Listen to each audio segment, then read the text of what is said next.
Welcome to Season 2 of The Morning Glory Project.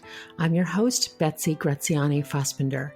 And on this podcast, I bring to you guests of a lot of different kinds, survivors and thrivers, innovators and trailblazers, folks that have fallen down and gotten back up, folks that have been knocked down and gotten back up. Basically, I ask every single guest the same question. How did you get through what you got through? And the reason I ask that is because I think that when we share those stories, we gain empathy for those different than ourselves. We gain understanding from those whose circumstances may resemble our own.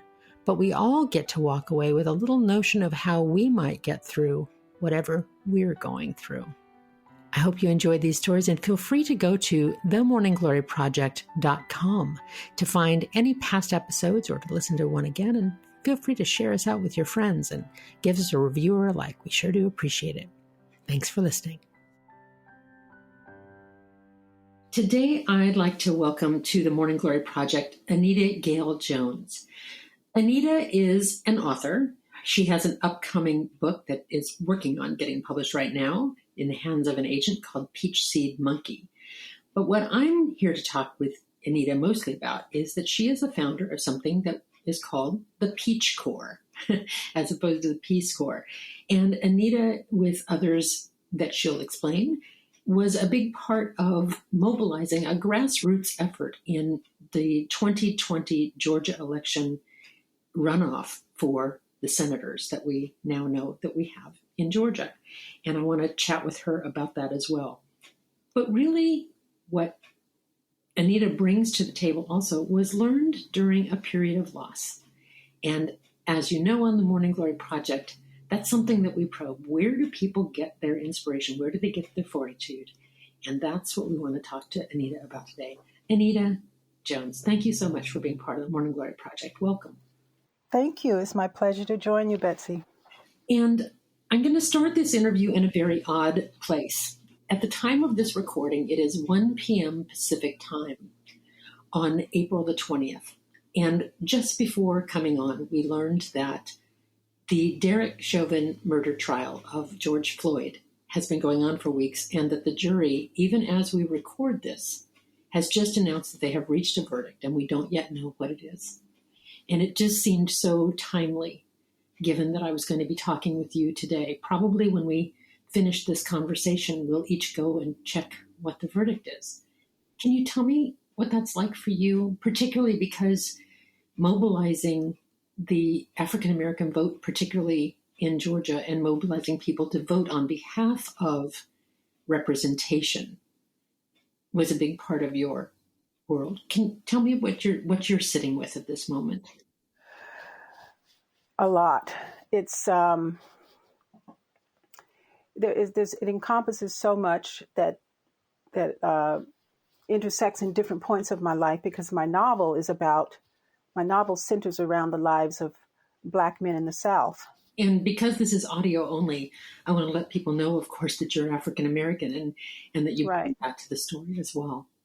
Right. So I started my novel with a question, and that was, how did men like my father, who was born in 1921 in the South, in Georgia, how did men like him become leaders in their homes, on their jobs, in their churches? Maybe not so much on their jobs, actually, but in their churches, in their communities, and in their homes. How did they become leaders when, at the same time, they stepped out onto the streets of the South and they were considered less than men? Less than human. Less than human, exactly. Less than human. So I started with that question, and it was an exploration in writing the novel, because my dad passed away in 1999. So he was already gone and couldn't talk to him about these things. But I explored the idea. And what I learned is that they became heroes by taking very small steps that made them great. Can you tell me what you mean by that? Well, just in their homes, for example, they were not. There was no question as to who was in charge. They were in charge in their homes, inside of their homes, and in church. And these seemed like one step at a time. What they weren't grandiose actions that they took.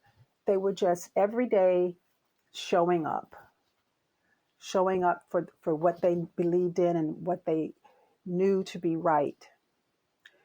And so when I see what's going on today, and I know the stories that I heard from my father growing up of what he went through in the 30s and 40s and 50s and 60s in the South, there's almost nowhere to put it. It's so devastating to think about how this stuff is still continuing.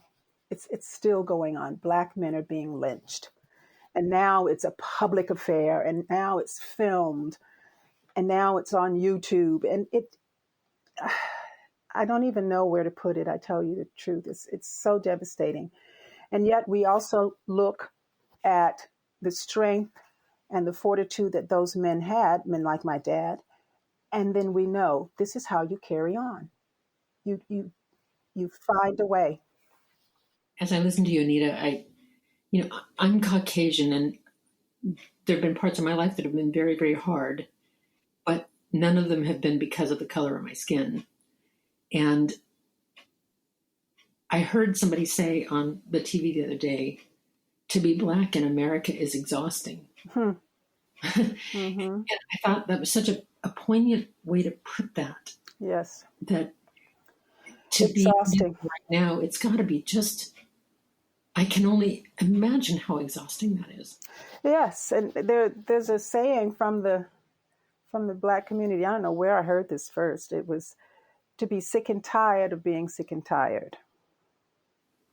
Mm-hmm. That's an expression used in 12-step recovery programs. Oh, is it? No, I don't know where it originated, but they use it there too. Sick and tired of being sick and tired. And then the other one is being Black is an inconvenience of her, but it is definitely exhausting. But it becomes exhausting to be human at a certain point, and having to carry what we're doing to each other as humans and what has been done as humans. And I know that the color issue is huge, but also it is an issue of just humanity. Well, it's been the last 5 years, particularly, as this slice of history that I'm living through at this point, it's been exhausting for all of us. Yeah. Because of the role of women, because of so much of what we've seen going on in our country, and then add on top of it the issue of race is just another whole matter. So I always wonder, and the whole purpose of this conversation, these conversations that I have as part of the Morning Glory Project, is how do we get through? And in yours and my conversation that preceded this one, you told me the story about your family in the 90s and the things that you endured during that time. Mm-hmm. And it seems that those were the seeds of what might be helping you to endure today. Can you tell us the story of your family during the night from it was about 91 to 99 then? 92 to 99, a 7-year period where I lost my mother, father, and sister. Well, mother, sister, and father in that order. In a 7-year period, my mother died in 92, complications with pneumonia. My sister in 97 in a plane crash, and my dad in 99, partly of a broken heart, I'm sure, at losing his wife and his daughter. But it was a heart condition that took him. And right there in the middle of the decade, our daughter was born in 94. So I was replenished with her birth, but it was a devastating decade. And that's your entire immediate family. Yeah, that was my everyday family. I have another sister, Mildred, but Betty and Silas and Irene, my parents, were my everyday. And as I stood by my mother's deathbed, she was the first to go in 92. She was only 66 years old, the age that I am now. And I remember standing by her bed, because by the time I got from California to Georgia, she was heavily sedated and I didn't have a chance to speak with her again before she died. And it was a very quick thing. She got sick on a Wednesday. She was dead by that following Tuesday, early morning. And I remember standing there and thinking, this is as hard as it gets. There are many things that are as hard as this, but I can't imagine anything harder than having to watch your mother die and standing there by her deathbed, knowing that this is it. This is goodbye. And there was an odd kind of strength in the moment because I knew that it was as if she was saying to me, if you can make it through this, and you will, you can make it through a lot. And I did. And it was because of her, because of how she had modeled going through that. She had lost her mother. I had watched her lose her mother when I was 13. And I had watched her lose other people in our family. And so I had learned that, yes, you do carry on. You figure out a way to carry on. You make a decision. Am I going to live or am I going to die? And you choose to live, then you live. So that was a very poignant turning point in my life, was standing there and recognizing that this is really hard. I'm going to cry a lot after this, but I'm going to be able to carry on. And it's because of this woman who I'm saying goodbye to right now that I can.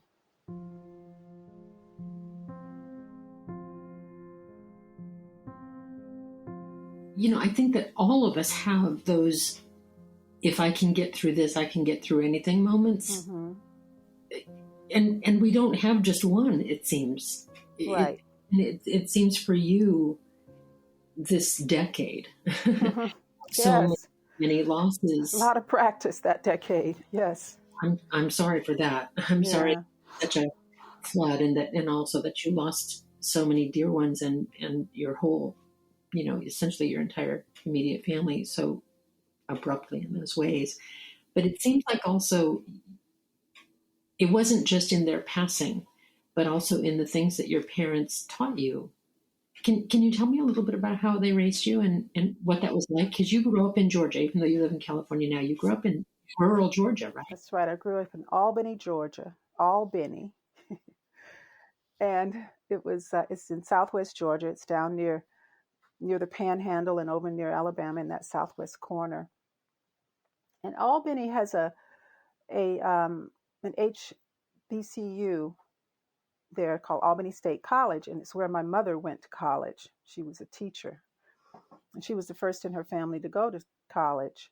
And she literally left the tobacco fields and the cotton fields to go to college. And so she grew up in the sharecropping. Yes, right. Both my parents did. They grew up in the sharecropping era and families. So my growing up, I like to say I grew up in a house divided by the city limit sign.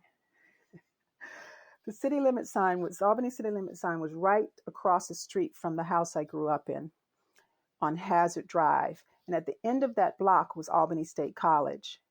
The rest of the block was people renting houses and raising kids. And it was an amazing community to grow up in. I went to an elementary school where they trained teachers. And this was an all black universe there in East Albany. And when you walked out the front door, you entered my mother's domain, the college life and the life of books and learning and all of that. And you exit the back door of that little house and you entered my father's domain, where he was a backyard farmer growing sugar cane and kept chickens and had a nice big garden going. So those two things, the city and the country, that was how my life was. And I watched my parents mentor and take in college students and so that they could have a home away from home at our house. And so I watched them grow. They taught me through their example how to serve and how to be there for people, for other people. Well, and I don't want to miss the name of the road that your home was? Hazard Drive. Hazard Drive. Hazard Drive, yes. It was not hazardous living on Hazard at all. Well, there's something kind of oddly and beautifully poetic about that in a dark way and also in a wonderful way. Mm-hmm. Sort of a road out of Hazard for you. Yes, yes. And the funny thing is, I had no idea why the street was called Hazard when I was growing up there. I learned many years later that it was a family. The Hazard family were big donors that started Albany State College. Mm. So that's why the street got that name. Of course, the college is occupying the entire street now. All of those houses are gone. The house I grew up in is literally a parking lot. And it's called College Drive now. And Albany State is a university instead of a college. So it's very interesting to go back there and stand in the spot where I know the house used to stand, and know that not only is the house gone, but all those people, those 3 people that I grew up in that house with, are gone. But yet I have all of this that I still carry, everything I learned from my parents, and their voices still in my head, and my sister, who was in many ways like a second mom to me. They're with me always, but there is a sadness that will never go away. And I have learned to, like my mother did and my father did, to learn to walk with the sadness and the joy, one in each hand, balanced, to move through life. Wait a minute. I want to get that picture for a second. Learn to walk through life with the sadness and the joy, one in each hand. Mm-hmm. That's pretty lovely. I really feel that way. You did not grow up a rich girl. No. Oh, no. I didn't know it. I didn't know it at the time. Nobody was going around saying, you are living way below the poverty line over here. Did you know that? Nobody. That's not the way we were raised. We were rich in the things that mattered. And we never wanted for anything. You know, we had everything we needed. But it was much later in my life that I look back. I think it was after my parents were gone and we found many, many years of tax returns that I had a chance as an adult to look back at my parents' life through their tax returns and say, are you kidding me? This is all they made? This is amazing. How in the world did they do that? But they did. So you brought all of this, the joy and the sadness, one in each hand. And when the 2020 election came around, tell me, and we all watched, as you said, you know, it's the Ray Charles song, everyone had Georgia on their mind. Oh, yes. That moment in the entire country looking at the pivotal election. And I'm going to make a confession to you here. I really had such slim hope that both of the Democratic candidates. Oh, yeah. You weren't alone in that. Absolutely. I know. I'm just embarrassed about it because I like to think of myself as an optimist, but I'm also a realist, and the odds just seemed impossible. Yes. So when you learned of, and in your eyes too, even though you lived now in California, when you learned of this runoff election and how that was going to be, what happened for you? I think it was because I was in California that it became very heightened. The experience became heightened because I have several friends. I've been in California now for over 30 years. I have several friends who I am their only connection to Georgia. They've never been there. They have definite ideas about it, but they don't know anything about it other than what a lot of people know about Georgia, that it's not a great place to be necessarily, especially socially, politically. So when this happened, when all of a sudden Georgia was on everybody's mind, I had friends reaching out to me saying, what can we do? I'd love to help in Georgia. I'm donating to this and that, but I really want to do more. You have some ideas. And I didn't have any ideas at the time, but I ended up in a conversation with a friend in Texas who had some political experience doing campaigning and stuff. And we ended up in a conversation about, well, what can we do? And I told her about my group of friends, and she had some experience with runoffs, which is an animal that not a lot of people really understood before 2020.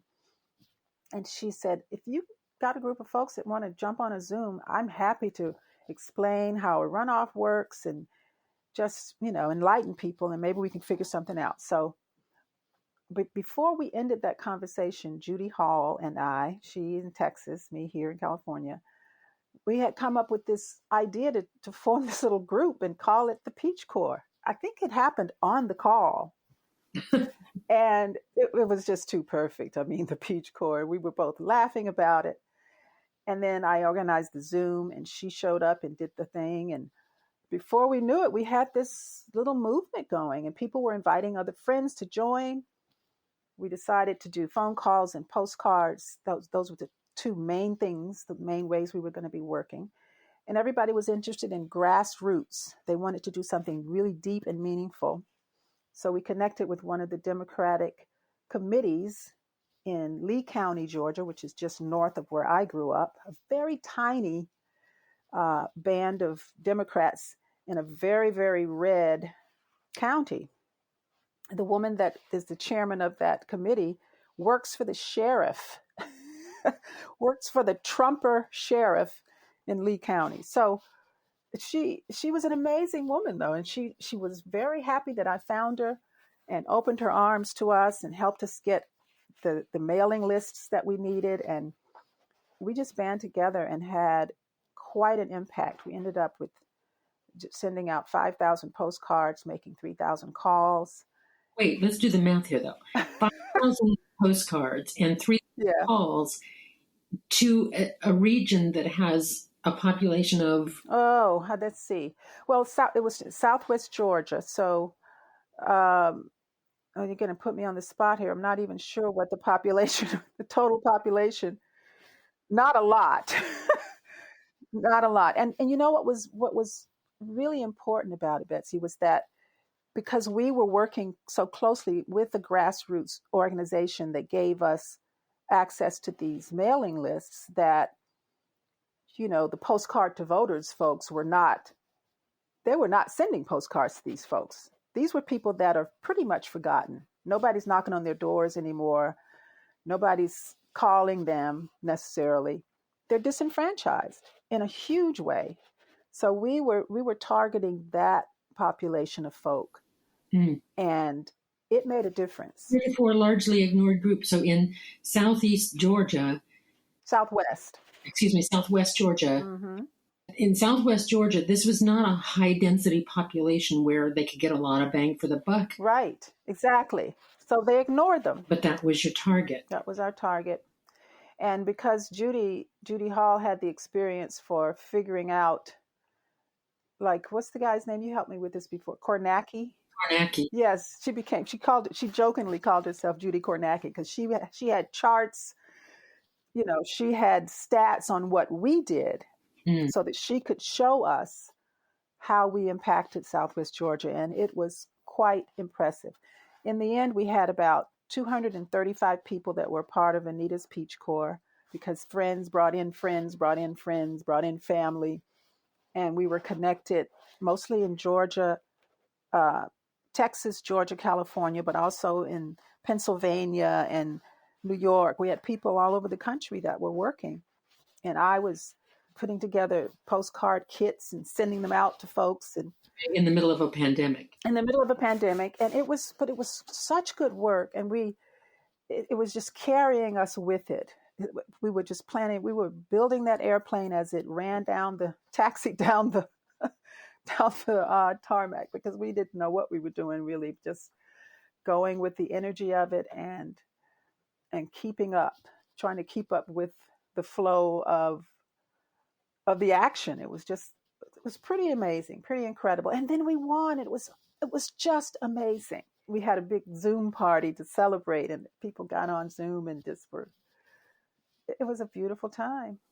And let's not forget, of course, that one of those candidates does not have a 6-year term. That's right. Warnock, we've got to get him back in there. So it isn't over. It isn't over. And I have Peach Corps people getting in touch with me now saying, Anita, what are we getting ready to do? What are we going to do? So we're getting ready to get back up on that horse and figure it out. Well, Anita, I'm connecting dots here because as you speak, I'm thinking about standing at your mother's bedside, thinking this is as hard as it gets, looking at Southwest Georgia and thinking this is an area nobody usually pays attention to, but somehow in you finding both in yourself and in this camaraderie of other people hope for hopelessness, I guess. Yeah. This sort of, and you told me a little story about a centipede. Oh, yeah. I was thinking about that just now, too. When you and I were talking, because I asked you, the odds were so against that.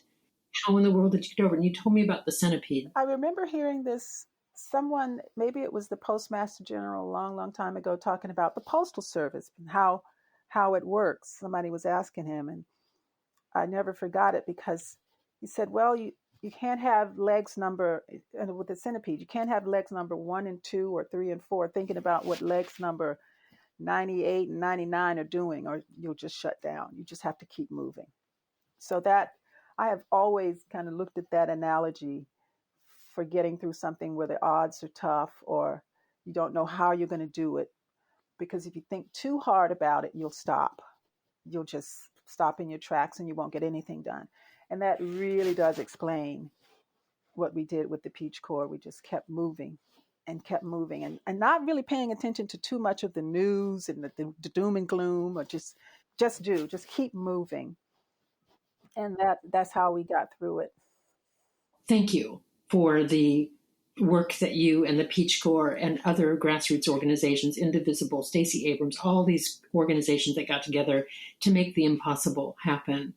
And, whether we were foot number 1 and 2 or 97 and 98, it took all 100 of those little legs working. And I'm so grateful that you were part of that and turning those rural sections of Georgia at that time, in that particular election, in that moment with those two candidates, has made enormous difference. And I'm just so grateful for that. So what I want to end just a little bit, can you tell me just a bit about your novel? Because I know that you just secured an agent, which if you're not a writer, I'm going to tell you out there, when you get an agent that says yes to your book, it's a big deal. It's a big moment. This just happened for you. And tell me, it's called Peach Seed Monkey. That's the title right now. Yes, the title is Peach Seed Monkey. I've been working on this book for 14 years, and that is no lie. And very much the centipede. Just keep going. If anything applies, it applies to writing a novel and trying to get it published. But it's set in my hometown of Albany, Georgia, and it centers around 3 men, actually 4 men in this family. And the peach seed monkey is very central to the story because it's a talisman that the men in the family carve and pass on from generation to generation. And it's a tradition that goes back to slavery for the Duke's family, this fictional family in my story. And I'm very thrilled that I just on Easter Sunday signed with an agent in New York, Steve Ross, and he, in fact, just yesterday, he sent me my editorial notes to move on to the next phase so we can, as he said, dress the story in its Sunday best so we can attract a publisher. So I like that. Isn't that a good way to put it? Dress it in its Sunday best. So I'm very fortunate to have Steve to hand off this part of the job to him because he's been in the industry for 30 years. He really knows his stuff. And I'm just so happy and lucky. The writing process is another kind of centipede. It certainly is. And it takes a long time. And then the writing and editing process, and then there's the publishing and marketing process. It's 100 little centipedes. It is unbelievable. In every single step of that. And when I heard you and first met you by phone, and I got so excited, I went right on to my independent bookstore site and wanted to order your book. Oh my and goodness. It wasn't out yet. So you already have one sold. Okay. I will tell Steve that. And thank you, Betsy. I really appreciate your support and all the kind words. And for this interview, it was really great I can't believe it went so fast. I know. Well, we will likely need to talk again. And I would like that. For your work, I'm so touched that you would bring your story of your loss to your story of determination and perseverance. Thank you so much for being part of the Morning Glory Project. You're very welcome. With my pleasure.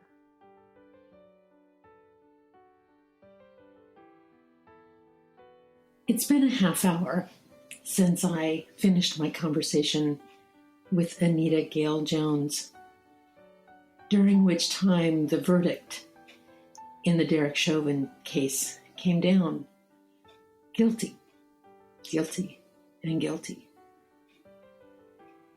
I find that I'm trembling thinking about it, and so amazed. It's not unrelated to my conversation with Anita. I watched, as many of us all did, the prosecution during this case having to build it. And I'm thinking about that little centipede.